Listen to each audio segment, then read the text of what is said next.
Welcome back to Multiversal Studios. This is the breakdown of episode 4 of Yu-Gi-Oh Capsule Monsters. So if you haven't already, go check out the breakdown of episode 1, 2 and 3. They will all be linked in the description below. So since Yugi and his friends were trapped in the temple, surrounded by water, they had to make it to the Fortress of Fear before sundown. Now they needed another way to get across the water. Now whenever they face hardship, they have to remind themselves that this is just a game. And we've all been there when we're playing a game and you feel like, what are you meant to do next? Well, there's always a way, and Tristan proves that by finding an underground path which leads underneath the lake and onto dry land. The only issue being, it leads them directly to a spooky graveyard. And what do we expect to find in a graveyard? Well, skeletons and ghosts. And that's exactly what they find. They come across an army of skull servants and wood remains. Now my only complaint is that the fight scenes have been super predictable and boring.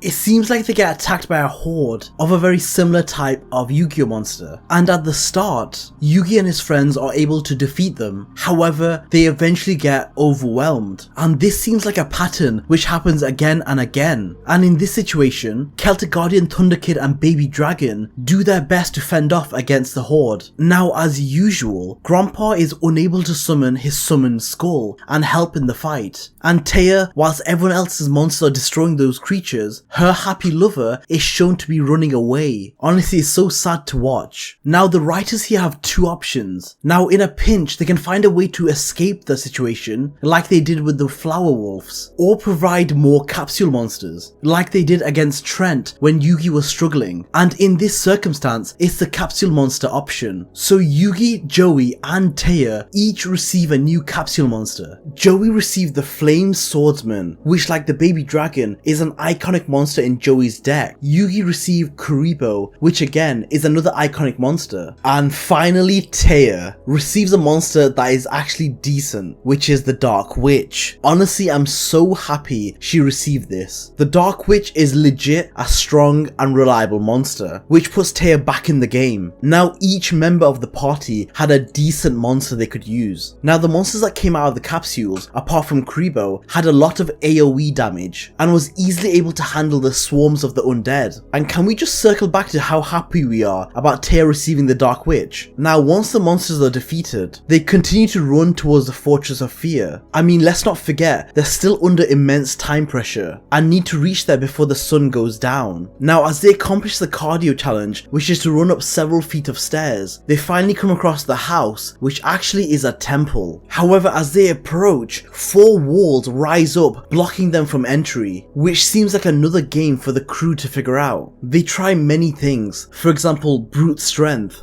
But then Joey had a great idea, which was to fly over the walls with his baby dragon. Now honestly, I think this was a great idea, because I think this was thinking outside the box. But similar to any normal game, if they don't want you to go a certain way, they'll just put a force field in its way. Now when they were out of options, Grandpa finally is able to summon the summoned skull. And what does he do with it? He attacks a wall. That's right, after being useless for the last 10 episodes, he brings out the summoned skull to attack a wall, and it does no damage. Once again, Grandpa, I'm disappointed in you. I just expected a lot more from his character. He has so much experience in games, because we know he used to be a game master, and this is obviously a puzzle type game. So Grandpa resorting to brute strength, I just feel like he's so out of character.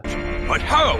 Summon skull can blast through anything. Now each corner of the walls had a monster positioned in a different pose, and they soon discovered that each of them held that pose, that the walls would open. So basically, if you think about it, you need a total of 5 members of your party to pass this stage. 4 of you to pose like the statues, and 1 of you to actually go through the walls. So if you stumble into this world by yourself or with a friend, you're pretty much screwed, which is just a major flaw. So if you don't have another 4 people in your party, you would spend the rest of your life in this game, or you would have to wait for 4 other people to enter. Now the question is, do you age in this game, or do you live forever? Now once the walls had come down, it was truly a race against time. Inside the room was like a tomb. So if you guys remember the second part of the prophecy, it said, locate the place where the spirit sleeps, and the pathway will become clear. So the tomb would be where the spirit sleeps, and once that's done, the pathway pathway will become clear. However, unknowingly to Yugi, he runs into a trap,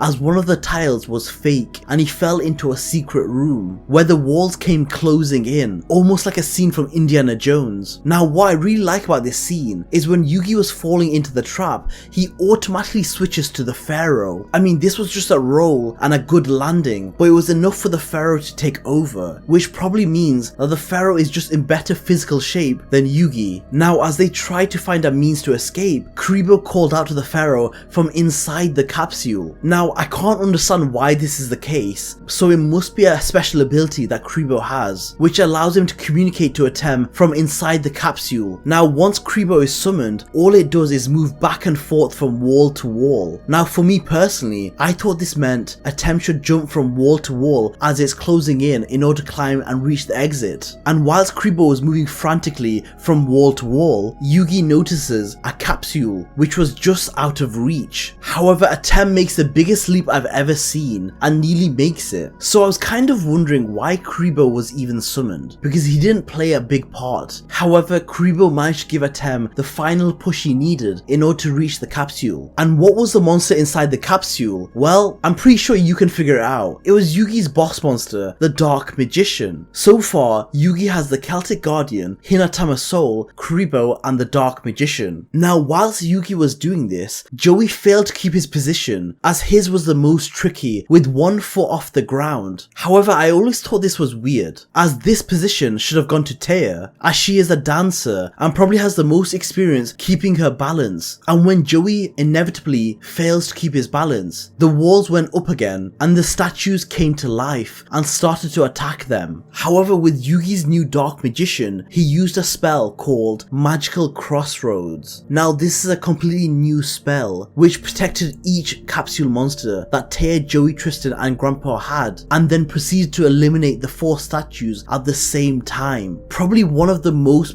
broken abilities I've ever seen. Like, where did that come from? Now the one attacking Grandpa was still advancing, so Grandpa thought it was a good idea to attack it with lightning. However, at the same time, the monster had grabbed Summon's skull, so the lightning hit the monster as well as Summon's skull, which resulted in the statue and Summon's skull being obliterated, dealing lots of damage to Grandpa. Now once the Summon's skull was obliterated, I'm not too sure if the capsule was obliterated as well, but we'll definitely have to keep an eye on that, because I'm wondering, if a monster is defeated, do you also lose the capsule? Also, can I just say, I'm not trying to be a hater on Grandpa, but he's literally done nothing so far. Honestly, if the Summon's skull was still resting, it probably would have been better for him. Now the crazy part is, when the statues have been defeated, Yugi now has one last chance to get to the tomb and open it before the sun goes down. However, he does the same thing he did last time, which is just running in and heading straight to the tomb. Now may I remind you, the last time he did this, he fell into a trap, so surely some caution would have been better here. But luckily this time around, nothing happened